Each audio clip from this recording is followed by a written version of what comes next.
Ja, nou toch wij hebben 2 weken lang in die mist zitten hier in Friesland. We dachten, nou dan is het wel leuk om wat maar die mist te dwang. We hebben zo'n speciale machine onskaft. En wat gebeurt er dan weer op vreed? Prachtig waar. Maar ja, we hebben het al gewonnen in het kindskelen. Jongens, we beginnen. Dit is Neet op vreed.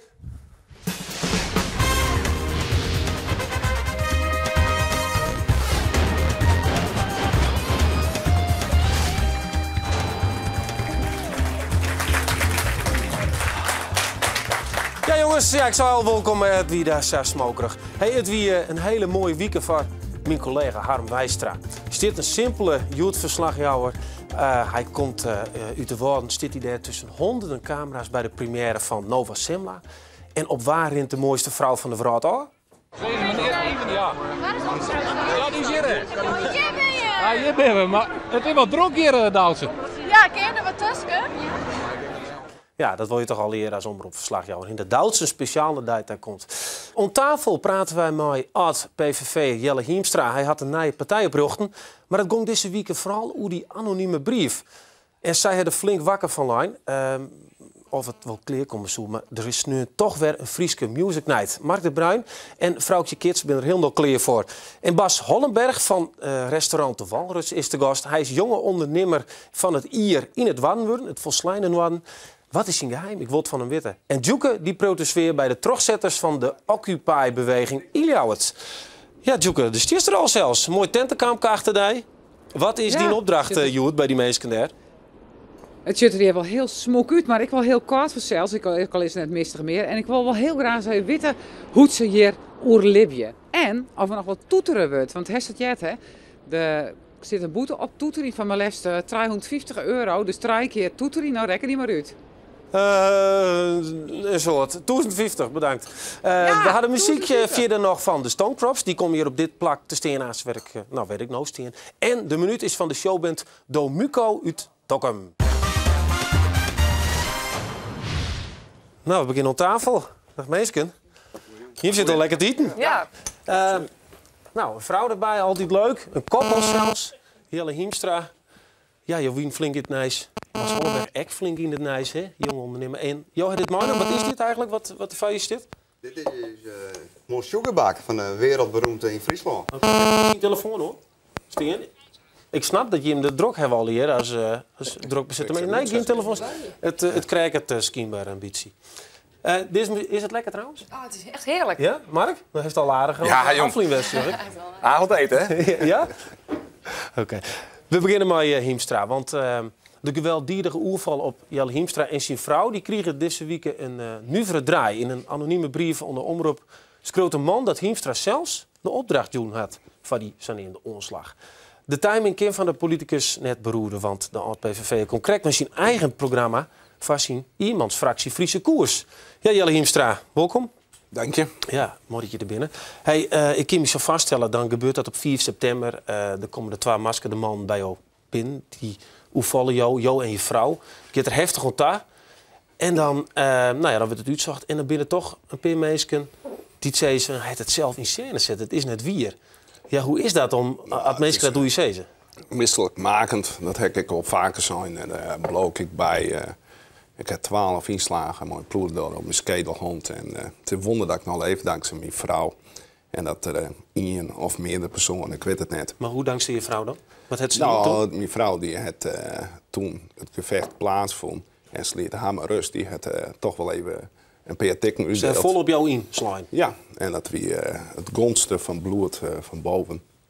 Nou, en gelukkig is het net bij me slapen raken, want als ik hier absoluut niet meer zit. Kun je er nou nog wat verzin bij jou berollen? Nou, hier zie je nog, of ja, dat kan ik nog niet zien natuurlijk, maar één of 2 zin nog wat litteken. Ja.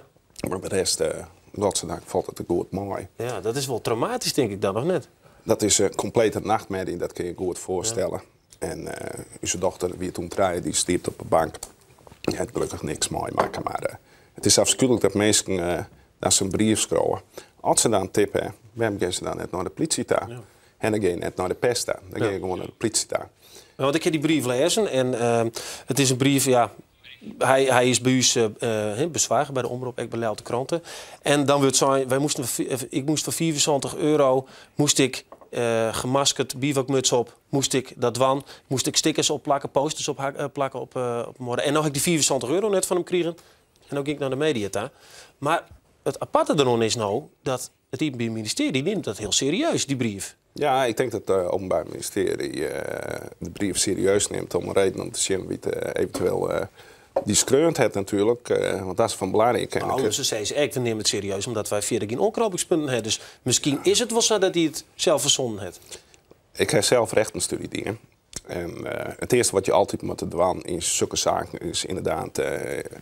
is het een politieke onslag? Is het een persoonlijke onslag? Of is het inbraakje met alles 100% onderzoeking? En het het Openbaar Ministerie kwam. Dus voor mij is dat net verrassend. Dat het Openbaar Ministerie geen aanknopingspunten heeft.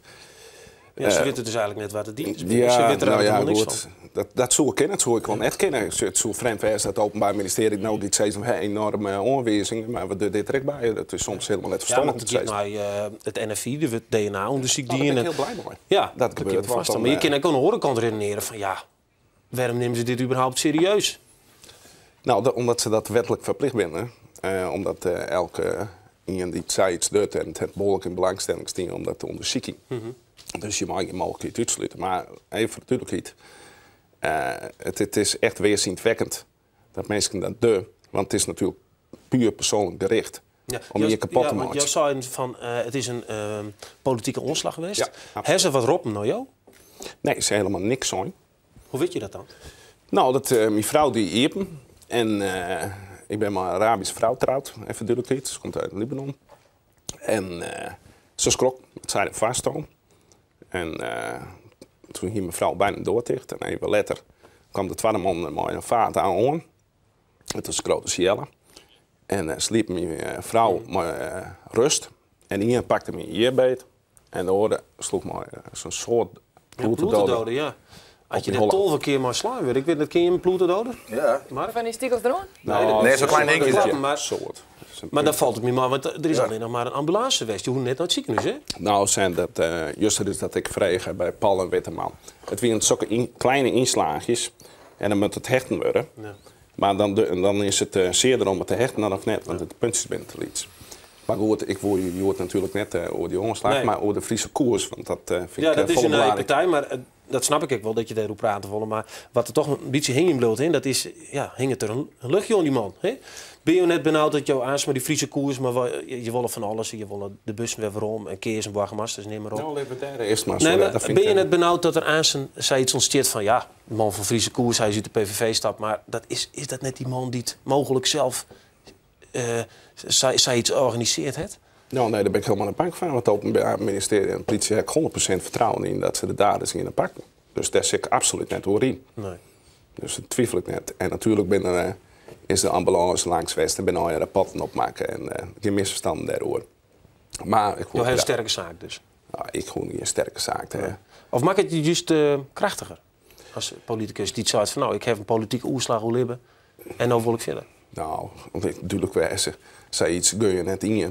Zelfs je grootste vijand bij wijze van spreken net. Dus nee, absoluut niet. Nee. Hollenberg, kun je het je vaststellen dat er niet een keer iemand bij je verder doorkomt en stuks dot? Nou ja, dat hebben we net. Nee. Tenminste, zien jullie überhaupt nog wel de politiek in willen? Zullen ze iets hebben van, dan bekijk het maar. Nou ja, nee, ik heb ook oorlogdrukte. Ja, dat is toch een drukte. Ja, nou, Mark, dat kunnen we er net bij Mark en Vrouwtje, als je met toe kwam, je hebt ook een lieds, Famke. Ja, zie je dan nog wel afschuwelijk. Ik denk dat ze in het eerste keer vaststellen als het hier net zelf gebeurd is. Ja. Wij kunnen wel wat op praten, maar het lijkt mij... Ik is er pas wat hoe zit als het zelf als het mij maken, lijkt het mij. Ja. En dan komt er dan zo'n brief nog, van hier zou het zit het lier. Ja. Dan lijkt het me een moeilijke positie waar je in zitten. Ja, dat is zeker. Want je kan je moeilijk verweren, want je weet ook net wie het schreeuwt. Je bent ook een openbaar, dus je bent ook heel snel het mikpunt van allerlei mensen die iets over jou vinden en over jou denken. Dat lijkt me heel moeilijk in de politiek. Wat krijg je nog voor reacties al hier? Bijvoorbeeld van de oud-collega's van de PVV. Zijn ze die nee, dat heb ik al eerder zo. Dat is Stalla, dus uit Den Haag. Die liet hem links liggen. Dus daar ben ik net verbaasd van. Nee? Dat ze dat doen. Nee, dat zeg ik niet dat... links lezen, Dat is wel een mooi woordspel. Ja. Maar goed, over de Friese koers. Ja? Even zit ik hier natuurlijk. Het is een partij die het nou na is. Ik heb een stichting oprichten. Het is de bedoeling in 2015 maaide. Het is vooral provinciaal, gemeentelijk gericht. En er staan een paar verrassende dingen in. Bijvoorbeeld wat net bij programma's stiet van andere partijen. Want ze kunnen wel zeggen, ja leuk, Hiemstra en partij. Maar wat is daar nou zo oors? Nou, bijvoorbeeld dat de commissaris van de koningin en de burgemeesters en de gedeputeerden... die worden nou vooral benoemd omdat ze van een partij zijn. Ik zou graag willen dat het om kwaliteit gaat, want daar gaat het vooral om. Ik wil heel graag de Fram terug. Ja. Want de Fram, dat is een begrip hier in Friesland. Ja. En als je openbaar vervoeringsje, nou, daar word je net vrolijk van. Dus dat zou ik graag oors willen. En natuurlijk uiteraard net de afschuwelijke afval over die behandelingen. Oké, nou, je hebt je punt maken voor eerst. We gaan even naar de collega's hier onder tafel. We hoeven net het hele programma uit te jaren. Dat keer mensen denk ik wel op mijn site jaren. Nou, zo snel ben ik dan net even over de site, want zo snel... Oké, die komt nog. Best. Nou, we jaren het wel. Ik wil even praten over de Frieske Music Night, want dat is echt wel interessant. Maar optredens van de 3J's, Willeke Alberti, Die Twa, De Kast, George Baker... belibbert de Frieske Music Night morgen in eerste lustrum. Zoals toezemeesten komen al op wat het dwarpfeest van Friesland wezen had. En zoals alle oren edities binnen Mark de Bruin en Vrouwtje Kids de motors achter de Frieske Music Night. Ja, je hebt het smoor er ook gewoon, denk ik, in oren. Waar luidt nou volledig... Ja, wat is nou een van de punten die er uitspringen in een dag, zeg maar, voor dat het echt losgaat? Waar lezen de problemen, de druk? Nou, op het gebied van techniek, maar bij Mark West. Ja, Mark, wat gebeurt er dan? Ja, de techniek die op tijd klaar staat en alles wat werkt op tijd. En de artiesten die moeten repeteren, die aan hun wensen voldaan moet worden. Die komen bij Vrouwtje terecht om het Fries te oefenen. Ja, want hoe zit dat tussen je? De gearworking? Ik doe vooral het contact met artiesten en de creatieve invulling. Dus welke noemen ze de artiesten die jongen? Dat ik dan samen in samenwerking met Siep van der Ploeg. Ja. Maatje het programma. En Mark is meer op het gebied van de hele productie en de organisatie daarvan. En helemaal wil maar elkaar te maken, ja, als ze thuiskomen. Nee, maar ik bedoel... Ja, absoluut. Ja, dagelijks, volledig. Ja, ik heb het wel eens dat je hem zegt, ik wil dit en hij wil dat net, want er is geen budget voor. Juist. Ja, lees eens in voorbeeld, alsjeblieft. Ja, zij staat ook op het podium, hè. Dus dat is ook het leuke aan dit evenement, dat het gewoon allemaal één grote familie is die wat doet. He, dat je ook we doen dit voor ons plezier, want dit moet je niet om het geld doen. Want als je die uren gaat rekenen en alles wat je doet en het risico, dit doe je omdat je het gewoon fantastisch vindt om zo'n programma te maken. Maar is er wel eens wat we van zij van ik wil het? Ja, we hebben morgen, nou dat zal ik je precies vertellen wat we morgen hebben. We hebben morgen vuurwerk in een bepaald nummer. Ja. Dat dat gaan we niet verklappen wat dat is en hoe en wat. Oké, wat en we hebben waarschijnlijk een stukje confetti, maar ja, dat moest van ver komen. Ja, wat dan? Ja, Vrouwtje, nee, even stil, want Vrouwtje wat... Het is de feesteditie, de vijfde keer, dus feesteditie. Daar maakt natuurlijk met de vuurwerk bij, natuurlijk met de confetti bij. En toen zou hij knallen. Het kosten voor? En vooral een nummer wat wij met Boulevard in spelen, Firework heet het. Nou, daar maakt wel vuurwerk bij, lijkt het mij. En wat zou hij? Ik heb wel een paar sterkers nog. Ik zeg, jullie zijn het vuurwerk en de mensen in de zaal, zeg ik dan. Waar komt het er? Ja, wat denk je? Allee, de vrouw die wint altijd. En wat denk je van visagie? We komen met je gezicht op zulke grote schermen. Oh. Nou ja, dat maakt wel wat. En wat zou hij? Hij zei, ja, ik ken dat net. Ik ken het zelf net dan. Ik ken het zelf. Ja, zit dat een beetje tussen? Ja, dus, maar wel een beetje, een van de hechtepunten altijd, dat heb ik van tevoren ook vregen, ben toch die Nederlandse artiesten die het wat Fries jongen. Daar hebben wij een compilatie van maken van Aroen voor keer. Het kan een hechtepunt wezen. Ja, het zit goed door. Hoe is leven is vernieuwd. Ik had die liefde lief. Wat met feest. Soms werd het elk jaar fieste vol voor mij. Ze speel je als liefdesnummer dan met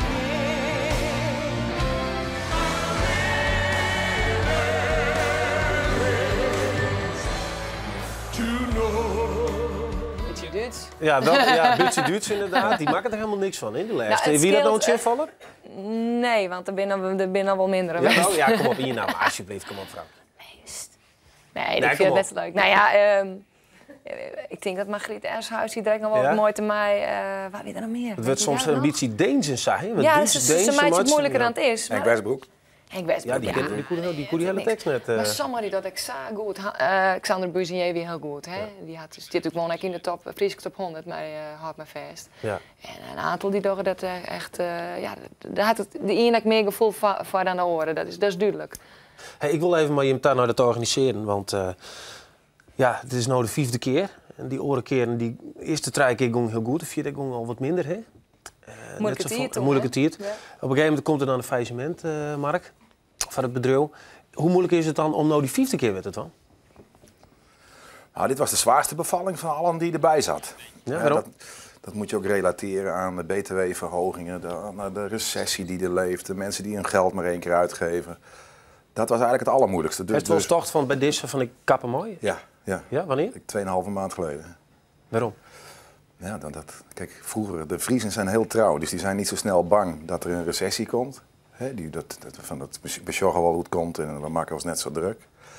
Maar aan de andere kant, als je ze dan gaat vertellen dat ze voorzichtig moeten zijn, dan zijn ze dat ook. In vergelijking met de rest van Nederland. Dus normaal gesproken, als we die Music Night in verkoop deden, nou, dan was dat heel stabiel. Alle maanden verkocht je je kaarten. En ik dacht 10 weken geleden. Komt het goed? Komt dit wel goed? Ja. Maar hoe is hij dan? Thuis? Nou, dat is moeilijk sliepen. Nee, hij is bloot worden rustig. Ja, voorzichtig. Nee, maar dan dat is wel. Nee, het is gewoon zwier. Dat is sliep te kwaad en dan. Nee, hij wordt net. Nee, maar het is heel logisch. Als het al een keer misgong is en je moet bij mensen in de muziekwereld zeggen: sorry, ik kan mijn rekening niet betalen, want ik heb mijn rekening net betalen kregen bewijs. En je moet nou weer. Ja. Heeft er nooit toch van bekijk het maar, dit is 1 keer en nooit weer? Of is het de laatste keer? Dit? Ja? Nee. Nee? Als je nu ziet in die end van hoe druk maak je 3 maanden geleden en verdorie, nu sta je weer op 6000 kaarten. En natuurlijk is dat met houden een keer en sleuren. Ja, ik zeg hier op een veilingsite gongen ze voor €20 per 2 gongen ze voort. Ja, mooi hè. Maar dat zorgt ook voor mensen met een kleine beurs dat ze er naartoe kunnen. Okay. En goed aan de overkant moet geregeld worden dat het btw-tarief wat naar beneden gaat. Ja. Dat scheelt 13%. Je wil die kaartjes niet verhogen. Je merkt echt, mensen hebben gewoon het moeilijk in de beurs hoor. En mensen hebben het niet makkelijk. En dat zul je in de horeca zien dat ze minder besteden. Kijk, mensen worden bang gepraat aan alle kanten. We moeten weer net de volgende recessie heen. Nee, we doen de leuke dingen. We hebben het over leuke dingen. Dus wat werd het hechtepunt, man? Dan wil ik even naar taal. We hebben nog een hele minuut, dus kom op dat wist nou nog net. Maar ik zal nog even snel vertellen dat Jan Dullers gaat wat mij als ik de Wald waan. Ik denk dat het heel mooi Jan Dullers, dat is van 3J's? Van de 3J's en voor duidelijkheid, Kim en Davy, onze Frieske popstars, die gaan samen wat waren een mooie Frieske bekend duet. Nou ja, het is een inschakeling van hechtepunten. Pieter Wilkens mij een mini-concert. Ja, en we hebben hier ook nog 3 mensen gestaan. Dan moet je het wel helemaal je moeder hebben. Dat Stone Crops ben dat. 3 Pabo-studenten, heel leuk. En nou is het zo dat zij. Er zijn 3 mensen die treden dan over een minuut op, hè? Ja, maar ik ga want we gaan natuurlijk je filmpjes bezien en beoordeeld. Dat is super. Maar want hoe zit het over een minuut optreden en er zijn al 3 mensen waar het meeste applaus krijgt, die mooie 3 minuten, hè? Ja. Okay. We doen dat op de typisch Friese manier. Geen 90 cent per bericht, weet je wel. Een sms'je sturen. Gewoon op de Friese manier. Iedereen gaat 1,5 minuut spelen. En degene die het meeste applaus krijgt, dan zorgen we ook echt dat er een dB-meter is. Dat zijn we nu aan het regelen. Dat er echt een dB-meter is en een camera erbovenop. Hupsakee. Wie het hardst applaudisseert, dus de meeste dB's haalt, die mag die finale spelen. Nou, ik heb het festcolliërt en ik vond ze geweldig. Jongens, Stone Crops, maar do bist, waast wiest. Kom maar op.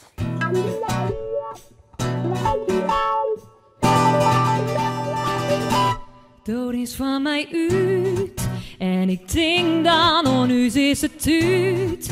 Krijgt er warm van de tiggy te hut. De krijgt al een but, de charme giet vet. Maar dat wie ons, neem maar bij de hand en ik wies jij.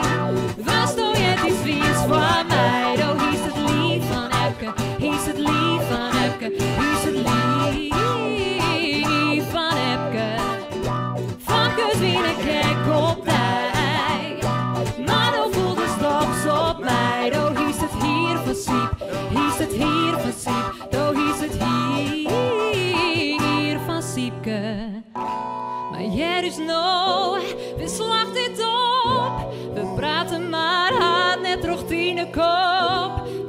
dij mooi sa. En ik word niet oors haar, voor mijn dijk in lang tijd. Neem maar bij de hand en ik wies dij.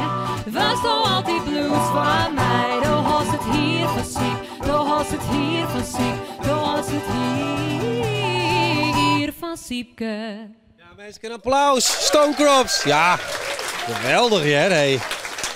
Maar je bent gewoon een collega die bent dus. Ja, eigenlijk wel. Tweede keer, maar zien draaien. Ja. Ik vind het echt die tekst, jongens. Geweldig. Ik ben echt wel van de muziek, maar die tekst vind ik belangrijk. Waar had het bedacht? Ja, mooi zo. Ja, dit is een bakje koffie. Nou, komt er nog meer van Jim? Of is dit het nog even voor de gein? Ja, wie weet. Morgen eerst maar. Ja. Oh, zo is het een man. Ja, spannend. Nou, zet hem op, Jim kent het, want Jim doet het hartstikke goed. Hier gedaan. Ja, ik ben eigenlijk wel benieuwd hoe het met Joeke is. Joeke, daar is er tussen de mensen. En die lezen daar, denk ik, al een paar weken zonder douche en alles. Lezen ze daar in sententie. Hoe roept het daar eigenlijk? Is het wel een beetje skin en alles? Het is heel fris, hè? Oh. Want je bent hier in de boetelucht. Dus, je bent de occupiers. Kom er even bij staan. Lutsen, Anita, Thomas. Ja, je ben je al een skofke en leven. Je hier boeten in tent. Hoe is dat? Ja, kort zo nou en dan inderdaad, maar verder is het goed overleven, ja. Ja, Anita, kom eens even dichterbij. Want ja, dan denk ik van, als ik gewoon mees van, ja, je moet ook naar de wc. Hoe doe je dat? Ja, we hebben voorzien van Dixies. En, we hebben een keuken, we hebben een kachel inmiddels. Dus, en een terras voor de koude voeten. Dus alles is er. Is het te doen, Thomas, hè? In die kjeld, in die kou? Ja, ik vind het best wel te doen. Ik bedoel, het is weer goed. Het is een hartstikke wel warm, dacht ik. Ja. Is het maar. Je binnen hier, nou ja, er is vanzelf de Occupy-beweging, omdat ze het net eens binnen, maar dat banken en financiële instellingen eigenlijk democratie bepalen. Ja, hoe lang moet je hier nog zitten? Zolang het nodig is. En dat klinkt misschien nog een beetje vaag, maar wij hebben het idee dat het kapitalistische systeem op het moment nog net helemaal goed werkt. Dat is onder de crisis wel. Je hoort ook dat Italië en Duitsland zeggen van, nou ja, het gaat net de goede kant uit met de euro. Maar de eigen valuta daar. Ja, maar dat heeft ze net even. Jullie jou het zomaar even verhoren, toch, Anita?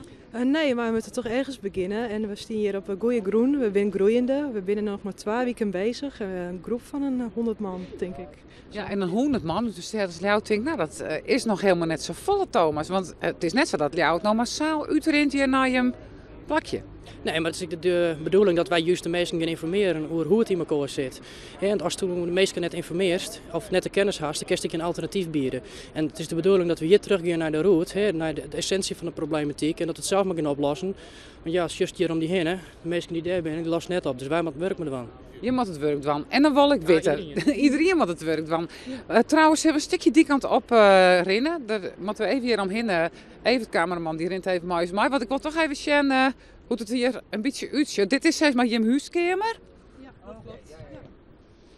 Ja, dit is dus een huiskamer. Hier zitten wij om warm te hebben. Wij hebben thee, wij hebben koffie. We kunnen mensen opvangen hier.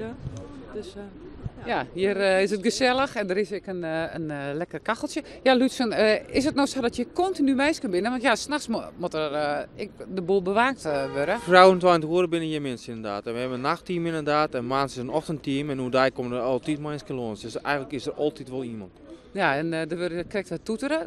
Die mensen kunnen wel een dikke boete krijgen daarvoor, hè? Wist dat? Ja, dat heb ik jet. Dat is hun eigen risico. Maar aan de andere kant vind ik het echt een beetje benachtig. En ik denk dus probeer je te stimuleren en dat vind ik heel goed. Er wordt wel de hele tijd toeterd, hè? Ja. Anita, dan wil ik nog even vandaag weten. Want je zei, ja, die democratie moet de ware democratie worden. Wil je een politieke partij om dat dan uiteindelijk te verhoren? Nee, wij zijn geen politieke partij. Politiek letterlijk betekent stem van het volk. En dat willen we wel. Maar we zijn in feite apolitiek. Dus iedereen is welkom. Maar hoe moet je dan de democratie verhoren? In 10 seconden nog? Nou? Ja, terug te gaan dat iedereen werkelijk kan bijdragen en kan zeggen wat hij ergens van vindt. We hebben de technologie, we hebben de middelen om dat te realiseren. Oké, nou en er binnen nou tientallen mensen. Hoeveel moet te worden? Wil het een succes wezen voor die Lutsen? Nou, ik vind het nu al een succes. We zijn al 14 dagen en het gaat heel goed. En er zullen alleen nog maar meer mensen hierbij komen en dat is fantastisch. Oké, nou, ze zijn tevreden. Maar ja, hield het zo'n tiental mensen hier de Occupy in Ljouwert. En waar wit groeit het nog. Nou, dat zou 4 Roelof. We gaan hier even naar de taart. Hebben we hier al een stukje taart hoor? Ja, dat dealen we nou niet. Ja, die taart die dealen we nou uit. Ik geloof dat het publiek en de mensen maar de trommels die krijgen. Stikkie taart, ik hoop net dat ze het op hun machines del lezen. Met een dikke bende. Ja, het is een mouchoutaart. En die smaakt toch Bas Hollenberg. Nou, ik denk net dat hij zelf er wat van maken heeft. De baas van de Walrus. Wat een weekend, wie het voor jou? Frieske ondernemer van het hier, of jonge ondernemer. En dan ook nog Frieske, ja, jonge ondernemer van het Noorden. Nee? Ja, jonge ondernemer van het Noorden. Gewoon eigenlijk van alles. Ja. Gefeliciteerd. Dank u wel. Ja. Hey, de jury zei iets van, hij is de meester in het verkepen van gebakken lucht. Nou ben ik wel eens in de Walrus geweest, maar daar heb ik nog nooit eten. Nee, maar mooi, dit is ook geen gebakken lucht. Nee. Wat ze ermee bedoelen is vanzelf, een glasje wien of een gebakje of een biefstuk wil de keer wel krijgen. Maar de reden dat het buis zo druk is wel wat meer vanzelf. Het is vooral de sfeer. En sfeer dat moet je vieren. Dat is in principe gebakken lucht. En dat is wel hetgene wat de jury van zei, die maatjes het verschil maakt. Ja, maar je hebt wel van die hele grote restaurants in Ljouwert, zo'n bombastisch ding. Wat is het? Hoeveel tafeltjes ben er? Nou, bij elkaar optelt, ik denk binnen een 100 of zo. Ja, hoe krijg je die sfeer dan? Ja, dat is dus kunstje. Het is in een liedse zaak is dat net zo moeilijk om de sfeer te krijgen.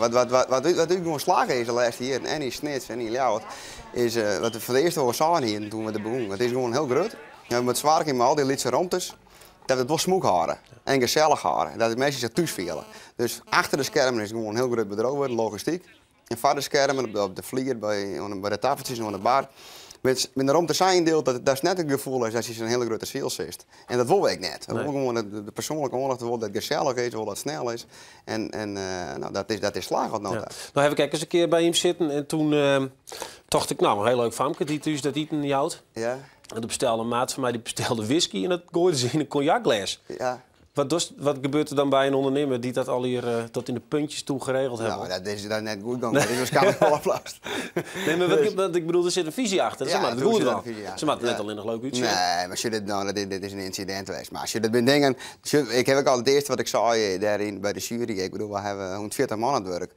En dit is een mooi voorbeeld van wat dingen die het misgaan kunnen. Ik heb het voorbeeld, toen ik Sien en Helene voor het eerst een leidinggevende functie kreeg, toen moest ik een jonkje van Santje begeleiden en die kwam aan tafel bij je en die zei, mag ik wel, bij oudere mensen voor de bestelling opnemen, doe mij maar een chocomel, zei die man. Ja. Dus dat jonkje kwam daar en die bracht er een hele mooie kap warme chocomel, dat slagremmen ernaast. Die zette het delen, toen zei die man, ja, maar ik had een koude bedoeld. Toen zei die jonkje, ja, maar dan wachten we toch even. Dus dat denk je mis. Maar toen hebben we wel gedacht en we hebben gehoord van. Dus wij zijn nou echt bezig, wij zijn maar die mensen aan het opleiden. En zeker die mensen die part-time werken. We hebben hier weer maar 18 man zitten, maar in de gastvrijheidstraining je auto om die details te letten en een heel handboek maken. En we zijn er echt enorm mee bezig. En dat ik word dingen missing in. Ja, nou, gelukkig. Maar dat is net zo erg, maar los het op. Ja. Dat er wat mis gaat door of wat mis, maar het antwoord met net wees, ik geef het door aan de keuken. Het antwoord met oplossen.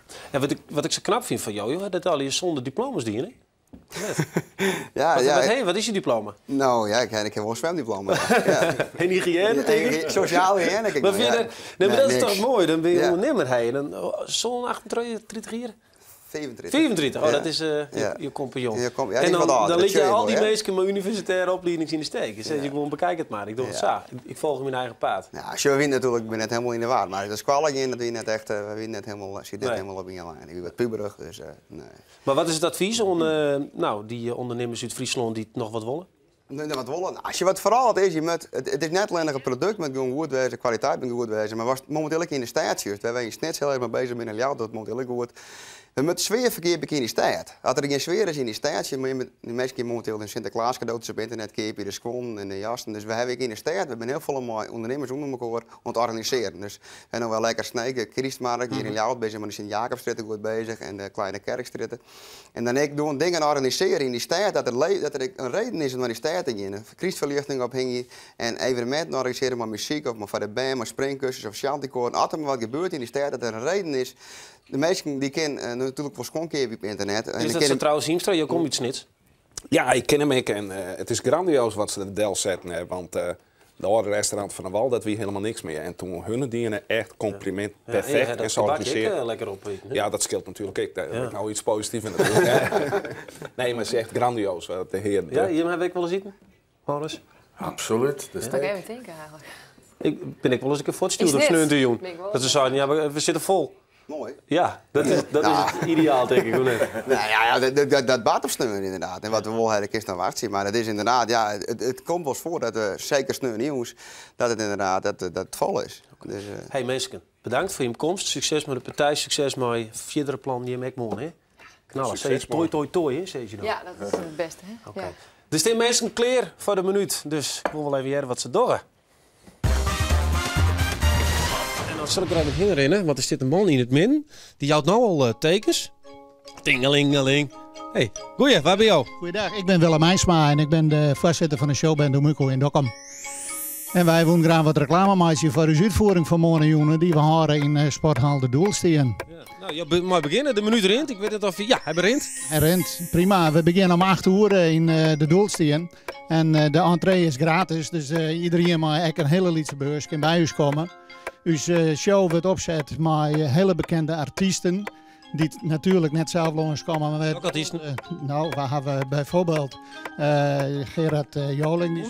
Die zou even langskomen. Ken je dat ook op zo'n triangel of hoe zo'n ding? Gerard kent hele proden, dus ik denk vast wel dat hij dit ook kent. Maar wij willen wel graag de zaal vol houden. En we kunnen 400 mensen hebben. Dus alleen heel graag welkom in de Doelsteen in Dokkum bij de uitvoering van de showband Domuco. Wat is verder dat mooi nemen? Helemaal niks mee te nemen. Hoeven ik niet eens een beurt. Kerstens op te zitten? Nou, misschien is dat wel, want het zijn houten bankjes. Dus dat is altijd op de tribune in een sporthal wat lastig. Maar het kan een hele gezellige jongen worden. Hey, ik zeg dan nog een paar van die vragen. Daarachter staan maar van die vlaggen. Wat doe je? Ja, dat ben dus mijn redders. We hebben nog 3 meegenomen met collegaat. Maar die doen echt verschillende shows. Echt maar prachtige mooie muziek. En prachtige mooie verlichting en alles erbij. Jongens, succes morgen. Oké. Meesken, dit wie Neet, onnij wie gevreed. En je mooie lekker los. Kom maar op. Kom maar.